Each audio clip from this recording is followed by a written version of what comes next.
for a Detroit police officer. That happened this afternoon after he was dragged by a driver attempting to take off. And witnesses feared the worst when they heard a gunshot. 7 Action News reporter Kimberly Craig joins us live from Detroit's West Side with the latest on this. Kim. Yes, thankfully the officer and his partner are expected to be okay. It happened here on Warren Avenue near 30th Street, and a source says it appears the man who was dragging him is a 31-year-old with identification indicating he may have once been in prison down in Texas.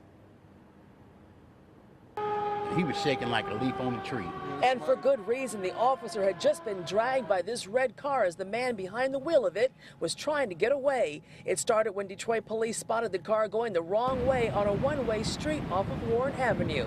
The vehicle did come to a stop, and as the officers approached the vehicle, continuing with their investigation, the officers observed what he believed to be narcotics inside of the vehicle. As the officer began to recover evidence, and the suspect then took off at a high rate of speed. The driver of the red car took off, dragging the officer. Then witnesses say they heard a gunshot and saw the officer on the ground. I thought he was shot. You know, I told him to stay down, and then he's like, I'm all right. He said, but I shot him.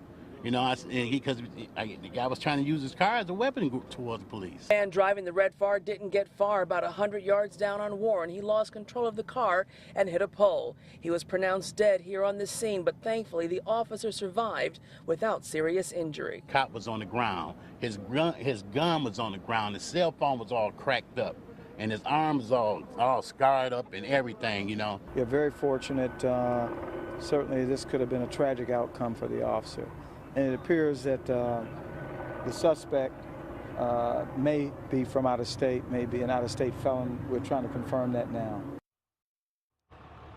And Warren Avenue west of 94 here is still blocked because this is still, as you can see, a very active scene here. We should tell you that the officer who was dragged, we understand, is being treated for some lacerations and bruises.